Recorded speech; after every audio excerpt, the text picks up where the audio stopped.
Boa tarde, pessoal. Meu nome é José Fabiano. Estou aqui hoje com a professora Amanda Brown, que vai apresentar para a gente o treino de força para pessoas com cirrose hepática. Amanda, é um prazer recebê-la e a apresentação é toda sua. Boa tarde. Boa tarde, José. Boa tarde, Antônio. Boa tarde a todos que estão assistindo. Hoje eu vou falar um pouquinho sobre essa parte do treinamento de força, mais especificamente, de uma forma geral, né, o exercício como sendo uma ferramenta benéfica para o paciente com cirrose hepática. Eu vou passar aqui qualquer dúvida que vocês tiverem, pode me interromper a qualquer momento. Passando aí um breve histórico, né, sobre essa caminhada até chegar no tema dessa palestra, que é uma coisa que eu venho estudando nos últimos anos, mas atualmente eu sou professora do curso de licenciatura de Educação Física do Instituto Federal do Sudeste de Minas Gerais. Fiz doutorado em Ciências na Faculdade de Medicina da UFRJ, onde eu tinha essa linha de pesquisa, né, do treinamento de força para pacientes com cirrose hepática. Fiz meu mestrado na Educação Física, também na UFRJ, especialização em Fisiologia do Exercício e Aspectos Biodinâmicos e a graduação em Educação Física. Ali tem o contato de Instagram e no final também acho que está o e-mail para quem quiser depois entrar em contato e tirar alguma dúvida que porventura tenha ficado. Para a gente começar a falar sobre a cirrose, é importante a gente trazer algumas coisas relacionadas a esse contexto. A gente sabe que o fígado ele é o maior órgão sólido do corpo humano, ele é extremamente vascularizado, sendo a veia porta responsável por suprir aproximadamente 75% do volume sanguíneo e sendo responsável por transportar esse sangue venoso do fígado para o baço, também para o pâncreas, estômago e intestino. 60% da constituição do fígado ele é composto por tecido hepático, sobretudo os hepatócitos, que é responsável pelas principais funções do fígado. A gente pode imaginar desde então, quando a gente tem alguma disfunção hepática, sobretudo nos hepatócitos, a gente vai gerar uma série de complicações no organismo humano. A gente sabe também que o fígado ele tem uma grande capacidade de regeneração, né, sobretudo em relação a alguns fatores agressores, como a própria gordura ou a próprio álcool, que a gente vai ver mais à frente. E a grande capacidade que esse fígado vai ter de se regenerar, ela se deve muito à sua capacidade proliferativa dos hepatócitos. O fígado ele é extremamente importante quando a gente pensa no funcionamento do corpo humano, sobretudo porque ele vai sintetizar algumas coisas como triglicerídeos, colesterol, ele ajuda a transportar ali alguns nutrientes, a vitamina, ferro, bilirrubina, ajuda na remoção de tóxicos, principalmente do álcool e alguns outros tipos de resíduos. Ele ajuda a produzir ureia, ácido úrico, glicose e vai ajudar a armazenar o glicogênio. Então, devido a isso, ele tem uma importância muito grande em relação ao funcionamento e à nutrição desse corpo. Quando a gente fala de cirrose hepática, muitas pessoas às vezes têm a tendência a achar que a cirrose ela só tem uma causa, né, que seria a cirrose por álcool.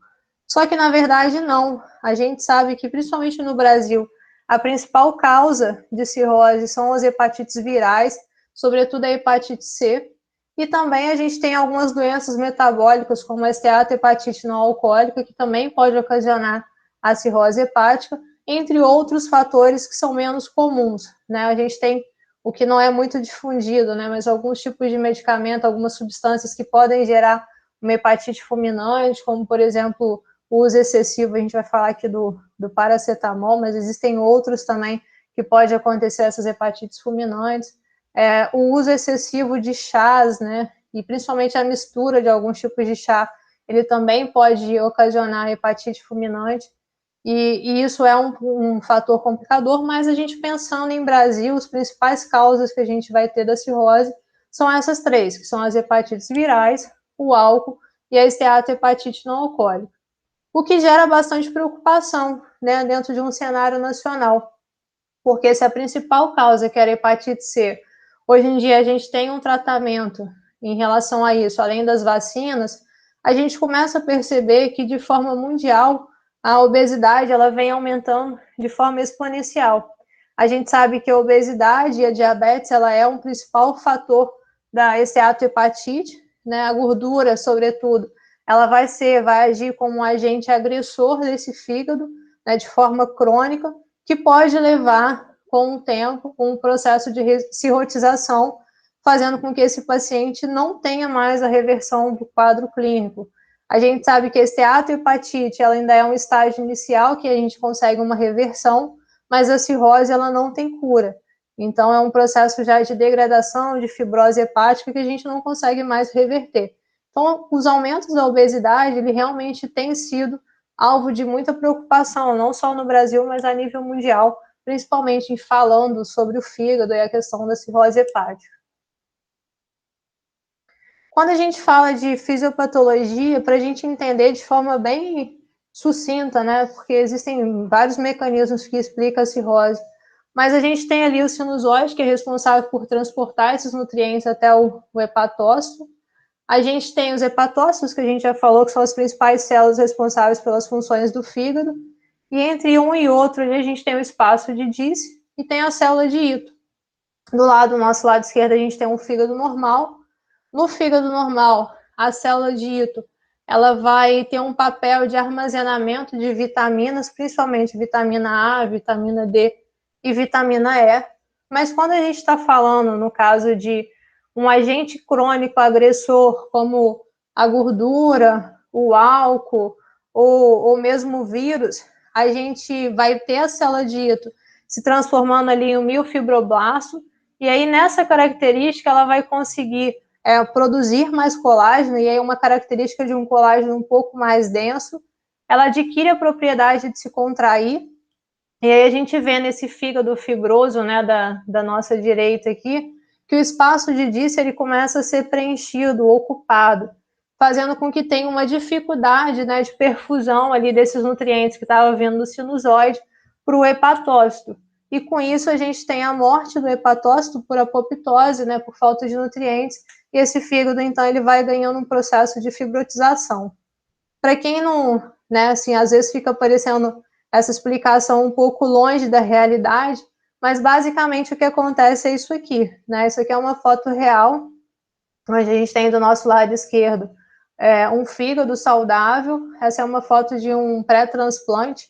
Na época que a gente estava no projeto do hospital, essas fotos elas apareciam de vez em quando no nosso celular, porque o médico que trabalhava com a gente, ele também trabalha na parte de transplante, então ele sempre mandava alguma coisa para a gente em relação a isso. E aí a gente tem ali, consegue ver bem nítido, né, esse processo de fibrotização que a gente falou anteriormente, no fígado ali do lado direito, que foi o fígado transplantado. Então, é basicamente isso que acontece. Esse fígado aqui, ele tem uma dificuldade muito grande de receber nutrientes. Isso vai gerar uma série de complicações nesse paciente.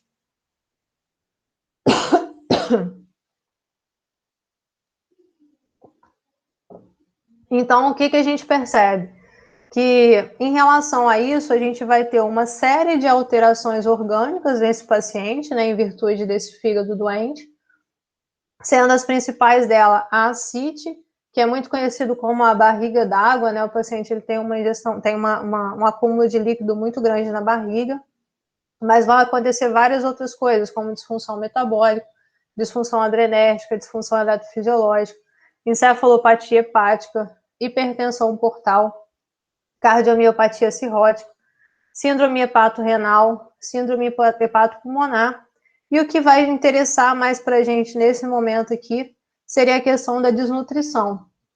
Né? Se esse fígado ele tem uma dificuldade em relação a sintetizar, né, principalmente ele gerar essa questão dos nutrientes, esse paciente ele vai ficar desnutrido, isso vai gerar uma série de complicações. E aí a gente tem o paciente cirrótico com esse perfil aqui, né? Ele normalmente ele é malnutrido, ele vai apresentar baixa massa muscular, como consequência ele vai ter uma baixa capacidade para o exercício, e aqui eu estou chamando de exercício a sua capacidade de realizar atividades da vida diária, e como consequência ele vai ter uma diminuição da sua qualidade de vida, né? Ele vai cada vez mais ficar dependente de uma pessoa para realizar as tarefas mais básicas, vai se sentir cada vez mais sozinho, né? Não vai conseguir mais se deslocar com a mesma qualidade que ele tinha. Isso tem um impacto muito grande em relação à qualidade de vida desse paciente.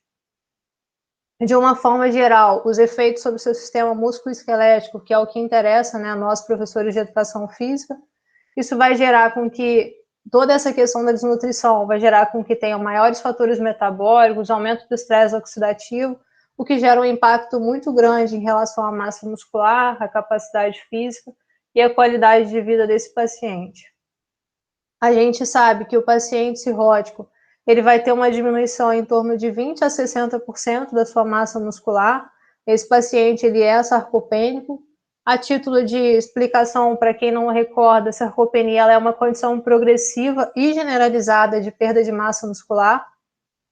Normalmente, essa diminuição da massa muscular ela vai acontecer por complicações, né, decorrentes da doença, como a ascite, a encefalopatia hepática, a hemorragia. Isso tudo faz com que tenha um agravamento do estado metabólico desse paciente, tem um impacto direto em relação às suas citocinas circulantes, e com isso a gente tem uma diminuição da massa muscular.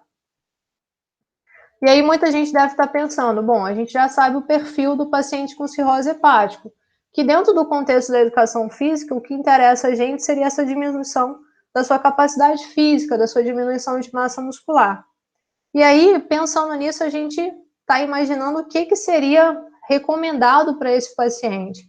E essa revisão, ela vai trazer justamente isso. Algumas complicações que acontecem com o paciente cirrótico, qual seria a terapia indicada e qual seria a possível resposta. E aí os autores vão falar que o paciente cirrótico ele tem uma diminuição, né, na sua atividade física. A terapia recomendada nesse caso seria exercícios aeróbicos e resistidos, porém os autores colocam ali que isso não seria efetivo e ainda aumentaria o risco de hemorragia, né, de sangramento de varizes. O que é interessante destacar aqui é que ele coloca essa sugestão, mas a revisão ela vai tratar muito sobre atividades aeróbicas e praticamente nada sobre treinamento de força. Ainda assim, coloca como não sendo efetivo e tem um aumento em relação ao seu risco. Quando a gente estuda de forma mais detalhada essa revisão, a gente busca ali, quando ela fala sobre exercício físico, que o trecho especificamente ele vai falar que o exercício resistido ele aumenta a hipertensão portal, fazendo com que aumente, né, essa pressão portal e isso possa gerar de alguma forma uma coisa catastrófica que seria a hemorragia digestiva, né, principalmente a hemorragia digestiva alta, podendo levar esse paciente à morte. Essa citação que os autores fazem é uma citação de Garcia Pagan de 1996, que vai tratar sobre exercício, mas ele vai falar sobre exercício de forma aguda e exercício predominantemente aeróbico.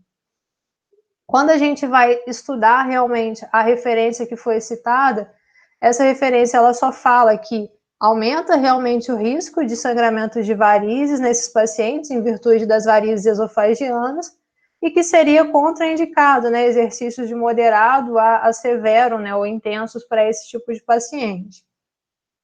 E parece que o que foi falado por Garcia Pagan em 1996 virou uma verdade absoluta, né? Porque a gente pode perceber, quando a gente olha a moldura teórica em relação a exercício físico e cirrose hepática, que existe uma lacuna muito grande. Até 1996, a gente tinha dois estudos, os dois estudos analisando a capacidade da parte mais aeróbica e efeito agudo.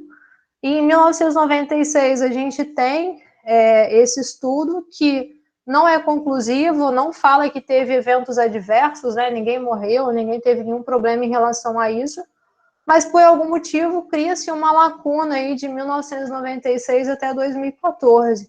Não sei se os pesquisadores ficaram receosos de colocar os pacientes para fazer algum tipo de intervenção com exercício, mas a verdade é que não tinha estudos nesse período.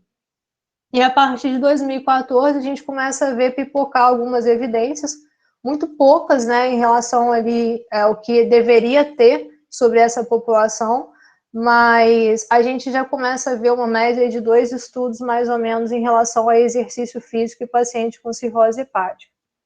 Quando a gente pensa, desde a problemática apresentada lá no início, né, que foi essa diminuição em relação à massa muscular que tem no paciente cirrótico, ao meu entendimento, a terapia ou a intervenção mais coerente seria para esse paciente o treinamento de força. Só que até em 2020 a gente não tinha nenhuma evidência que falava sobre os benefícios do treinamento de força para essa população. Talvez pelo receio, né, desse tipo de exercício ter um aumento em relação à pressão arterial sistêmica, que é uma coisa que acontece de forma aguda, e isso poderia ter um impacto em relação ao aumento da pressão arterial portal, o que poderia, de certa forma, gerar algum evento adverso. E aí a gente foi um pouco ousados, né, assim, em relação a isso. O treinamento de força já era uma coisa que eu pesquisava antes do doutorado, e a gente fez essa proposta do projeto de pesquisa em 2014, lá ao hospital. A gente conseguiu a aprovação do Comitê de Ética em 2015, foi quando a gente efetivamente começou a estudar interferências de treinamento de força em paciente cirrótico. Essa pesquisa se findou em 2020, mas por coincidência, em 2015 a gente não fazia a menor ideia, mas também estavam sendo desenvolvidos alguns estudos ali, se eu não me engano, um estudo da Suíça ou da Suécia, não lembro agora, que saiu em 2020, né? E foi o primeiro estudo que viu a relação do treinamento de força nessa população. Esse estudo, então, ele foi um estudo muito bem desenvolvido. Ele teve um grupo exercício com 19 pacientes e um grupo controle com 15 pacientes. Até nisso, o nosso estudo foi similar. Nosso trabalho, a gente pesquisou 20 pacientes no grupo exercício e 20 pacientes no grupo controle. Entretanto, nós tivemos uma perda, né? Teve uma das nossas pacientes que veio a óbito na última semana de treinamento, que não foi em virtude, né, no exercício, ela veio a óbito por decorrência de descompensação da doença, por uma infecção urinária. Ela teve uma infecção, foi ao posto de saúde, tomou uma medicação que ela não poderia, teve uma descompensação, precisou ser internada e acabou vindo a óbito. E aí a gente ficou com N de 19 em cada grupo, né, porque o nosso trabalho ele era pareado. Para cada paciente que fazia intervenção de exercício, a gente tinha um controle que tinha a mesma etiologia da doença, que tinha o mesmo grau de comprometimento da doença, o mesmo sexo, né, em relação à comparação exercício e controle, e também tinha uma idade muito similar, né, mais ou menos 5. Então a gente tentou controlar, embora o nosso estudo não foi randomizado. Mas esse estudo de AMAN de 2020, eles fizeram uma proposta de um programa de treinamento exclusivamente resistido, né, não tinha absolutamente nada de aeróbico. Os pacientes sofreram uma intervenção com exercício de 12 semanas, com 3 sessões semanais, totalizando 36 sessões. O nosso estudo a gente fez 24 sessões, né, porque foram 2 vezes por semana. Os autores eles encontraram um aumento na massa muscular de quadríceps através de ressonância magnética, e também encontraram um aumento de 13% da força muscular na extensão, né, através do isocinético, além de uma melhora no teste de caminhada de 6 minutos, uma melhora da qualidade de vida do questionário SF-36, e os autores eles não encontraram nenhum evento adverso, né? Nenhum paciente teve nenhum tipo de descompensação ou veio a óbito em virtude da intervenção com exercício. O que a gente sabe quando a gente fala sobre prescrição de exercício para paciente cirrótico é que essa população está muito atrasada em relação a pacientes de outras doenças crônicas. A gente já tem algumas recomendações sobre essas outras doenças, mas sobre essa doença especificamente a gente não tem nada.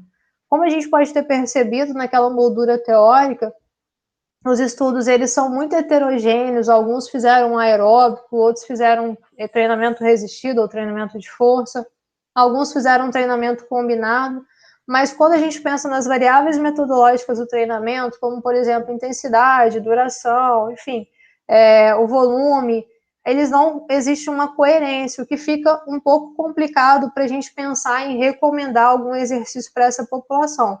É necessário que sejam feitos muito mais estudos, né, para que a gente tenha uma diretriz em relação a isso, mas já existem algumas evidências que apontam para o que a gente deveria fazer em relação a essa população.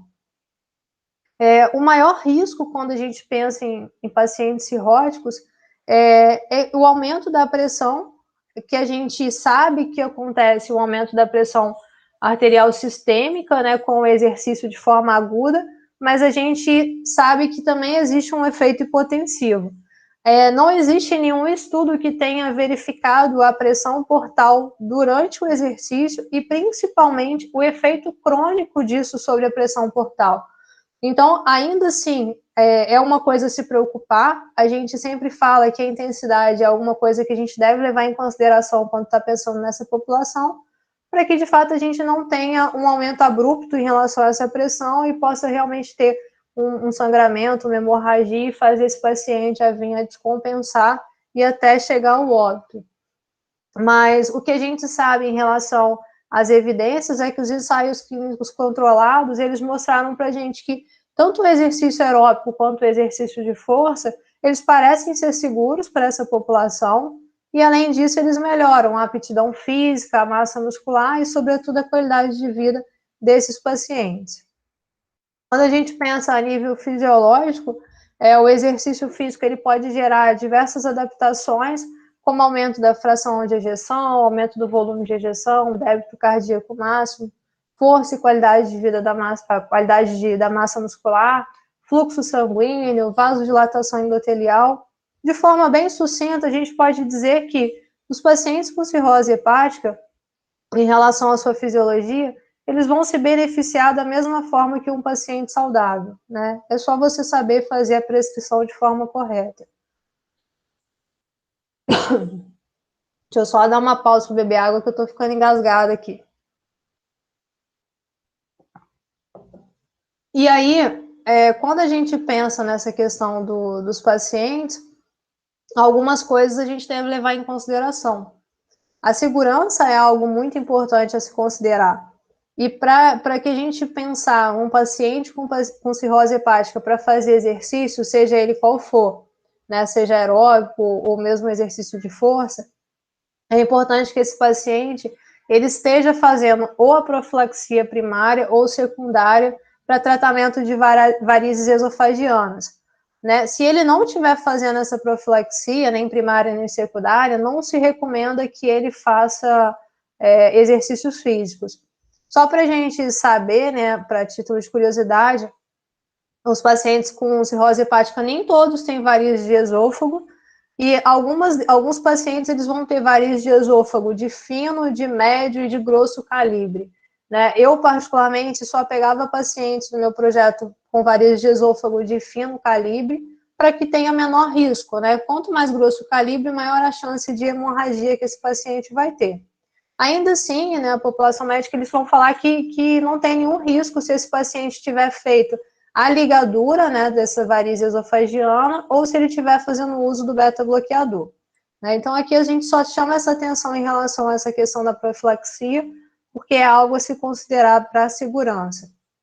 Outros fatores que a gente também deve levar em consideração é se esse paciente está no momento com um carcinoma hepatocelular, né, fazendo tratamento ou recém-diagnosticado com câncer, alguns tipos de pacientes que apresentam doença cardiopulmonar, se for paciente com cirrose alcoólica e estiver fazendo uso de álcool nos últimos 3 meses, não é recomendado que ele inicie um programa de exercício físico, se tiver com hemoglobina abaixo de 110, ou se tiver algum tipo de deficiência mental ou física que impeçam o exercício, porque tem algum tipo de deficiência que não vai impedir, e outras comorbidades significativas, né? Seria muito mais fácil se a gente prescrevesse exercício para um paciente que somente tivesse cirrose hepática.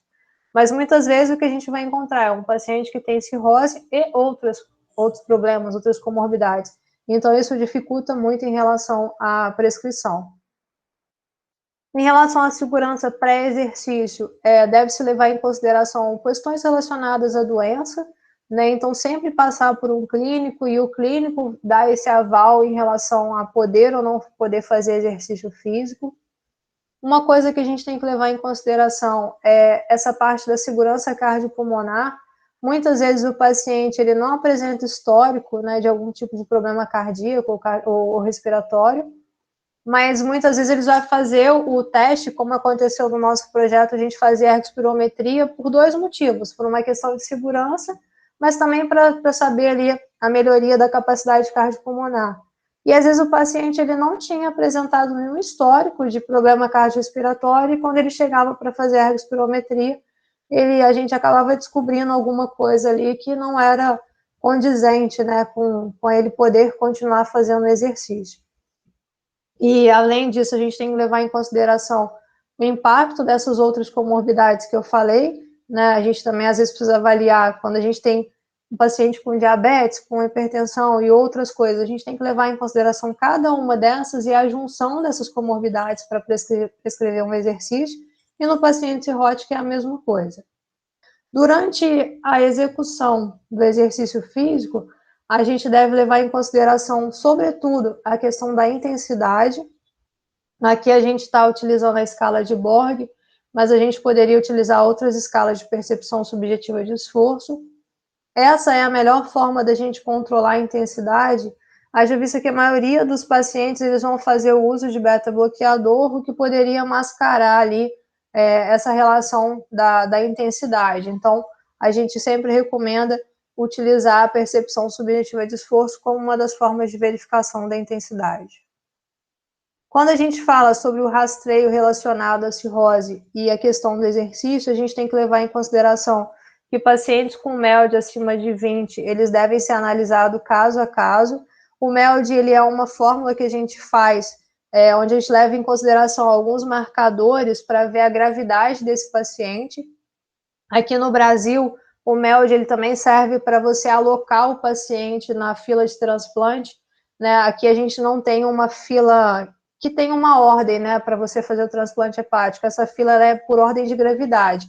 Então, o paciente ele pode estar hoje muito bem e amanhã ele descompensar por algum motivo, o MELD dele subir, ele entra, ele é o primeiro da fila do transplante hepático, né? Então, ela não tem uma fila ordenada, a gente tem essa fila baseada na descompensação da doença, da gravidade da doença.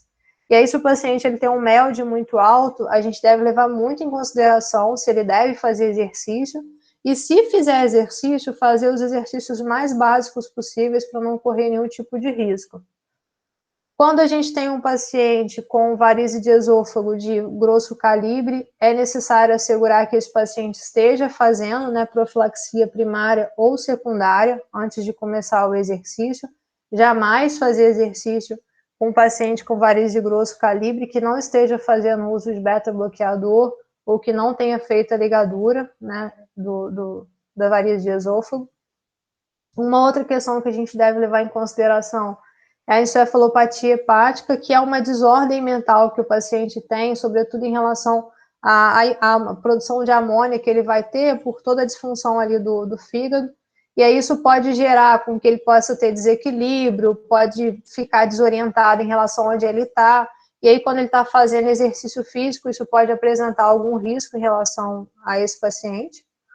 A ascite, né, que eu falei que é a barriga d'água, né, conhecida como barriga d'água, ela vai gerar um problema ali mecânico mesmo em relação a alguns exercícios. Então, por exemplo, o exercício abdominal seria extremamente contraindicado para um paciente que tem ascite, mas pela limitação que ele vai ter em fazer aquilo. Um exercício em decúbito ventral, isso também pode ser uma complicação.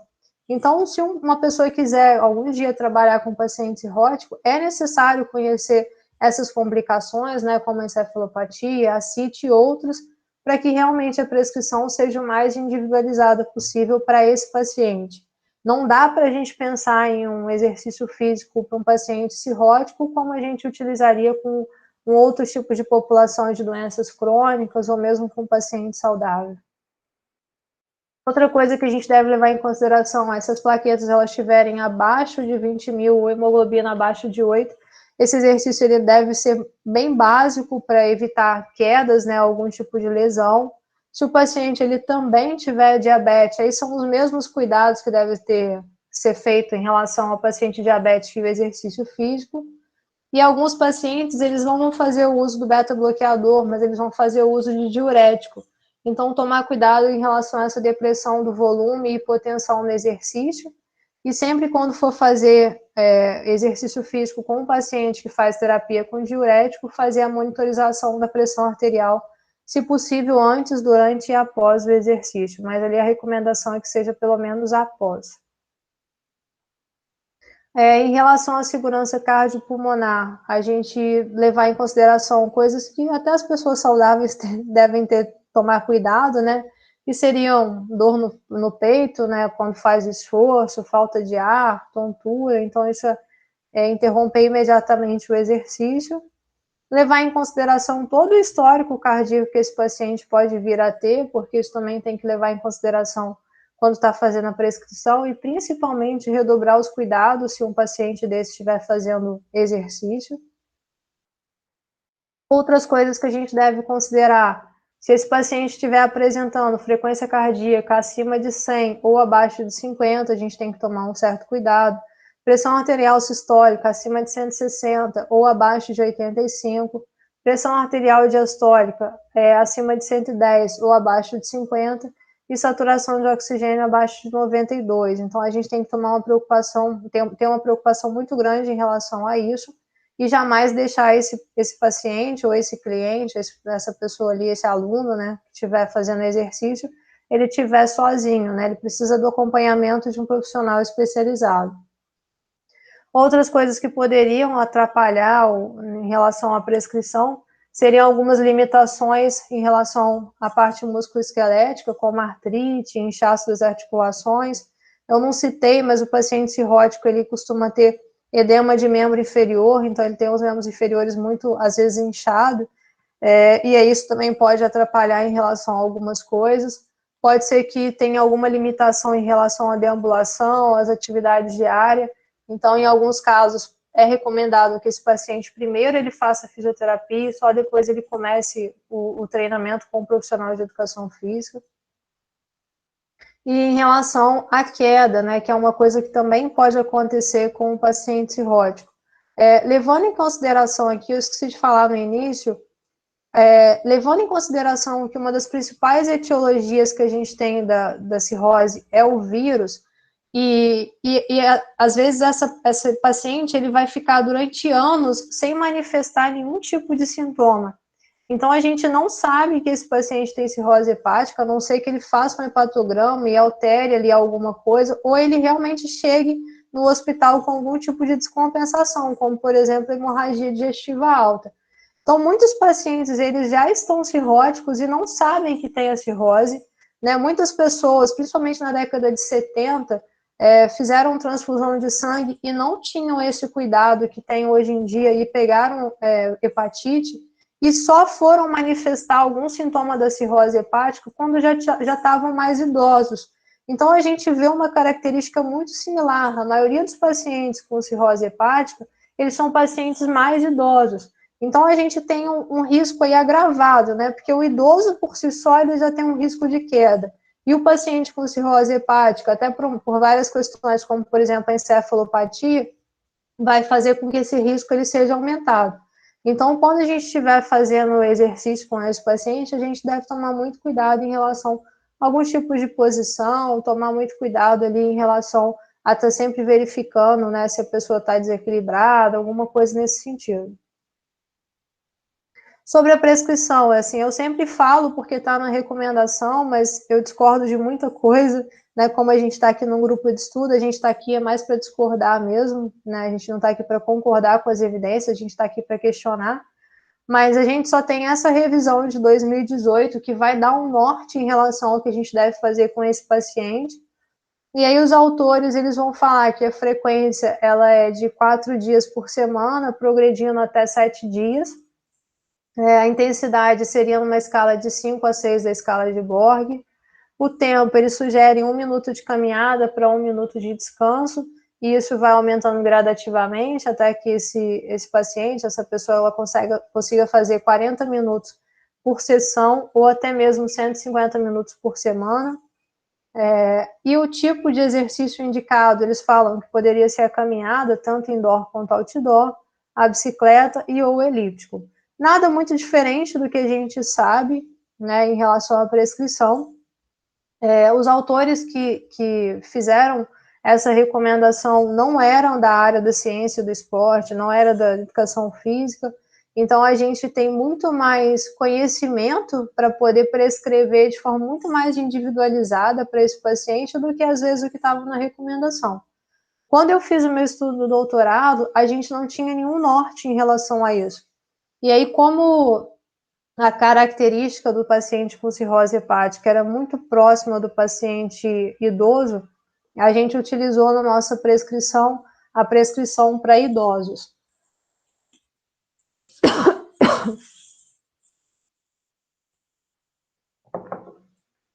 Bom, em relação aos exercícios resistidos, os autores eles sugerem que sejam feitos 2 dias ou mais, né, sempre em dias não consecutivos. A intensidade, eles colocam uma intensidade baixíssima, né, de uma série de 10 a 15, com uma carga subjetiva, aumentando de 3 séries de 10 a 15, e assim aumentando progressivamente. E o tempo, eles colocam em número de exercícios por sessão, que seria de 3 a 4, até você alcançar 7 exercícios. E o tipo seria treinamento progressivo com pesos e exercícios de fortalecimento funcional, como, por exemplo, subida da escada, carregar um peso e etc. Mais uma vez, volto a reforçar que eu acho que eu não gosto muito dessas receitas de bolos, assim, o número de séries, o número de repetições. Eu acho que cada caso é um caso, a gente deve levar em consideração o princípio da individualidade biológica, levando em consideração também toda a complicação desse paciente. Mesmo no universo que a gente fala de pacientes cirróticos, a gente tem pacientes cirróticos completamente diferentes. A gente tem um paciente que a gente chama de CHAI-DA, que é o paciente que está compensado, que está bem da doença, que se aproxima muito ao paciente saudável, da pessoa saudável. Então, seria uma prescrição como qualquer outra pessoa. Mas, por outro lado, a gente pode ter um cirrótico que a gente chama de CHAI-DC, que tem um grau de complicação muito maior. Esse paciente, talvez, eles vão requerer muito mais cuidado do que, às vezes, até, de repente, fazer uma série de 10 a 15 repetições. Então, aqui, mais uma vez, né, eu sempre falo que para prescrever tem que ter bom senso e conhecimento. Eles recomendam também que seja feito exercício de flexibilidade e equilíbrio, aí também vai falar muito sobre a questão da prescrição para idosos, né, ali vai falar de 2 ou mais dias na semana, até o ponto de leve desconforto, o tempo progredindo, né, começando de 30 a 60 segundos e passando um pouquinho mais. Os exercícios indicados é alongamento e exercício de equilíbrio, tanto para membro superior quanto inferior. Lembrando que o paciente cirrótico, ele realmente tem uma perda de equilíbrio, né? Ele tem uma perda de massa muscular e ele tem uma perda do seu condicionamento físico geral, principalmente cardiorrespiratório.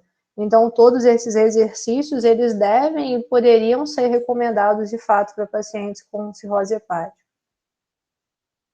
Em relação às últimas considerações, é importante falar que o exercício físico, de uma forma geral, ele pode contribuir, né, com uma parte terapêutica das doenças hepáticas. Especificamente, que é o que eu falo melhor, que é o treinamento de força, ele ajuda a retardar, né, essa perda de massa muscular, principalmente associado a todas essas complicações da patologia. E com essa melhora da massa muscular, certamente o paciente ele vai ter uma melhora da capacidade funcional e da qualidade de vida. Amanda, né, e aí os estudos eles falam da mesma forma, que como uma forma de segurança a gente deve sempre prescrever exercícios para aqueles pacientes que não apresentam varizes de esôfago, mas se apresentarem que seja de fino calibre. E se por acaso tiver de médio a grosso calibre, jamais fazer exercício se esse paciente não estiver fazendo a profilaxia primária, tanto para prevenção quanto para controle das varizes esofagianas, como eu falei para vocês, né, beta-bloqueador e a ligadura.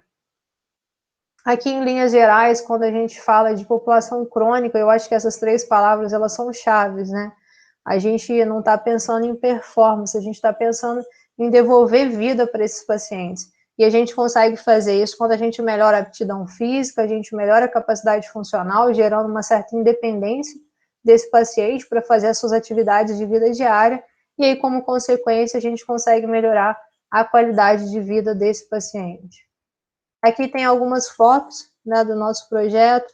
Aquela primeira foto ali em cima, a gente fazia plastimografia de oclusão venosa, que era para ver mesmo a questão da microcirculação, se era diferente em relação a esses pacientes, e se ela melhorava, né, após as 12 semanas de exercício.